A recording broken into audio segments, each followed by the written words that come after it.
Welcome to Mindfully Stoic, a channel dedicated to increasing mindfulness through the lens of the ancient philosophy of Stoicism.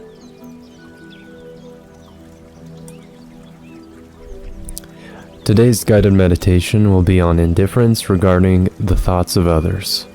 As human beings and social creatures, we often orient our lives so we can get praise and avoid criticism of those within our social circle.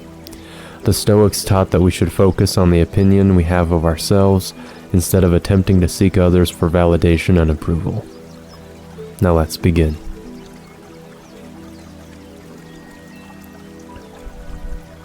Close your eyes and take a deep breath in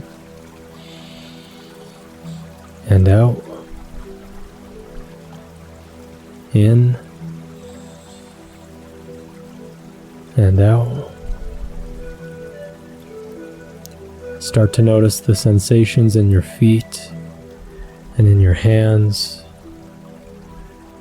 your legs and your back.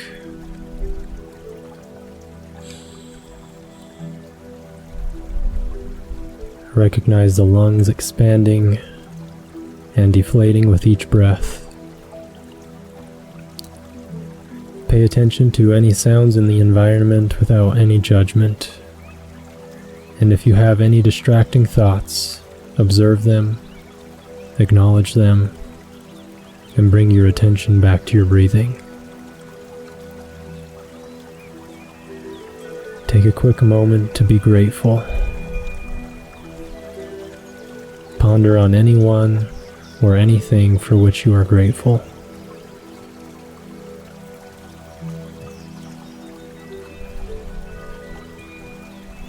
Simply let yourself be in the present moment.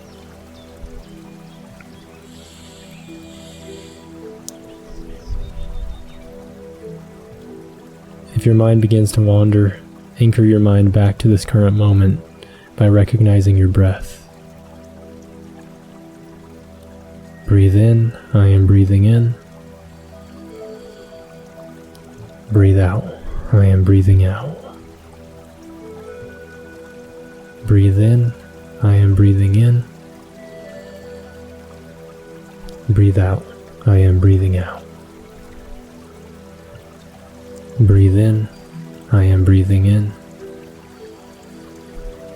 Breathe out, I am breathing out.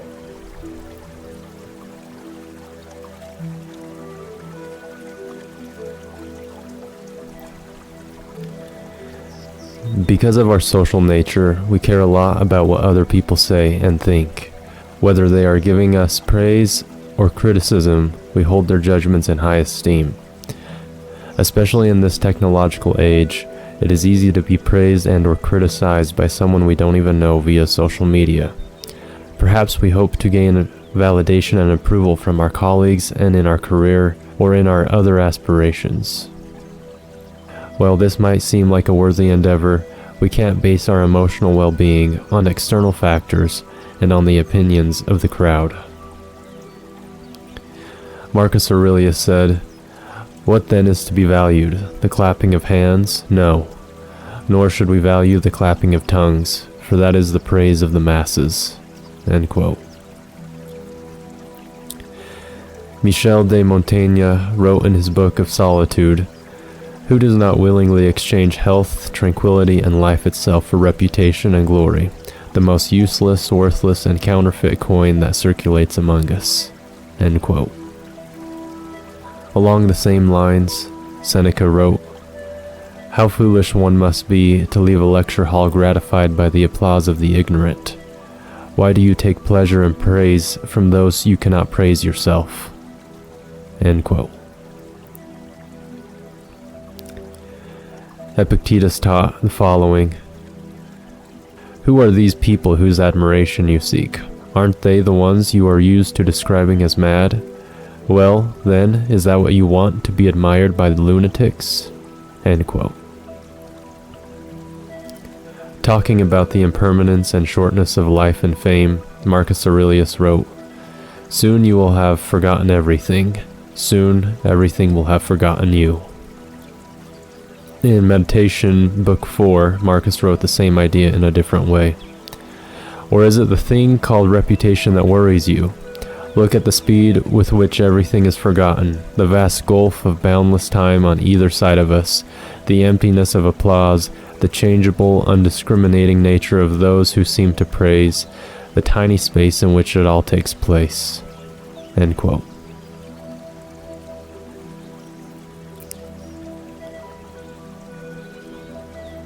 Marcus in this quote identifies when it is prudent to listen to others.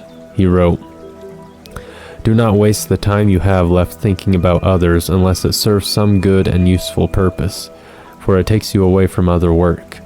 Thinking about what so-and-so is doing and why, and what someone else is saying, and what another is thinking or planning, and all things of that sort, causes you to wander away from the observance of your own governing principles."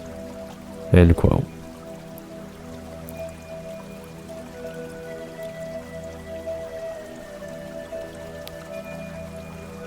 Michel de Montaigne wrote, "No longer be concerned with what the world says about you, but with how you talk to yourself."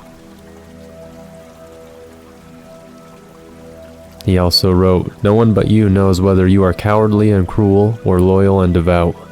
Others never see you. They only guess about you by uncertain conjectures. They do not see your nature so much as they see your artifice.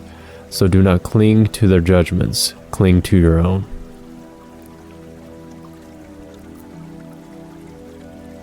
Lastly, Epictetus gives us a proper perspective in which we can see those who insult us.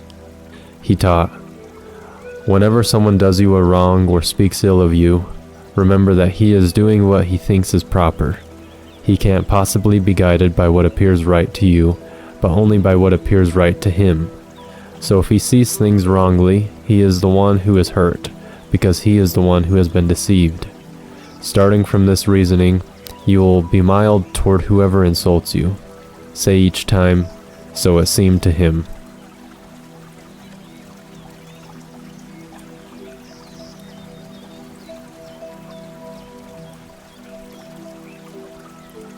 Now start to come back to your breath. Breathe in. Breathe out.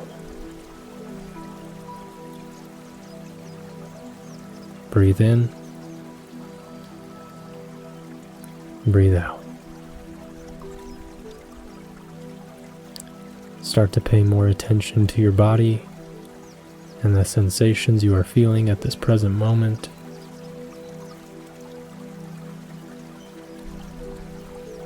Try to recall any positive thoughts or moments you had during this meditation session.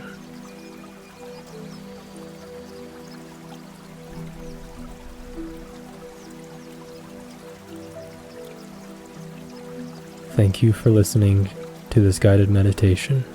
I appreciate your efforts on becoming more mindful and more virtuous in a world that desperately needs it. Let us strive to be mindfully stoic.